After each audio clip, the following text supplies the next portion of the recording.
صاحب اختر را روان دی جی جی څه پیغام به ورکول غواړئ چې کوم مهیر حضرات دي د چا وس دستره سي چې هغوی په دې کې د غریبانو د حوالې سره کوم خپل کردار ادا کړي؟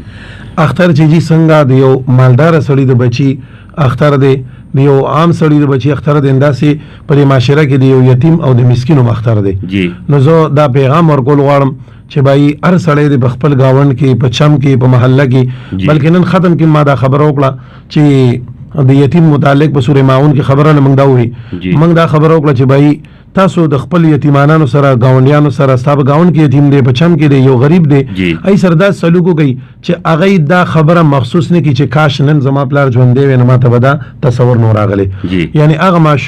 ماشوم دا ونه وي چې کاش نن زما بابا وین زما بخکل سوټو زما بخکل پیزارو چې مونږ هغه له دومره چې کوم نه ترجیح ورغو دغه ماشومانو د لپاره کپڑے اغستل، هغه سره چې کوم نه پیزار ولا اغستل، هغه له د لشلو په امداد ګول او بنده په دین باندې ځکه نبی رسول الله والسلام فرمای انا وکافل الیتیم، زو او هغه کس چې هغه د یتیم سره خیر خوایي کوي دغه کفالت کوي. نو دا دوه ګوتې مبارک نبی اسلام داسې ونیولي وی دی په جنت کې ما سره داسې برغولاړي. نظام دا د ډېر لوی د سعادت وخت چې بنده په دې وخت کې د یتیمانانو سره مسکینانو سره په چم گاوند کې غریبانان دي. ځکه نبی علیہ السلام وی چې په یو بنده باندې روزه ماته وکړه دا هغه د روزي برابر اجر به الله دغه سړي له ورکوي. صحابه وی چې موږ سره خودور زیات دغه نشته دی وسخه موږ خپل چې کوم دین په یو کجوره باندې خزه خون دوه کسر روزه ماته نبی علیہ السلام دا څه په مړه خېټه په مړو باندې نه ده که یو سړی په چا باندې یو ګوټ لسی وسکوله، یو سړی په چا باندې یو پیاله شربت وسکو، چا باندې یو پیاله چای وسکوله، یو کجوره ورکړه دیم په دې اجر کې راځي. دا خبره ما بار کړې ده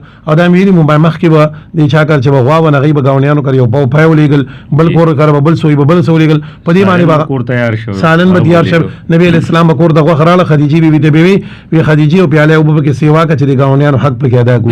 نظام کده کېږي دې سره بغه مواسات او همدردی یو بل سره راځي او هغه د یتیم او د مسکین هغه بټیس دا نه رسیږي چې کاش نن زما پلار وي زما پلار مالدار وي نو موږ ته به دا تصور مخې ته نور راغلی. ډېر مهرباني مفتي صاحب تاسو خپل قیمتي وخت موږ ته سلامات راوبهل اوریدونکو چې مفتي صاحب د روټین مطابق خپل درس جاری ساتلی خو نن چې تاسو ته غوي چې زموږ ختم القرآن او د هغې د وجې مفتي صاحب وی چې زمونږ نن عام سوالات جوابات یا د رمضان او د عید حوالې سره چې کوم اسلامي پوینټ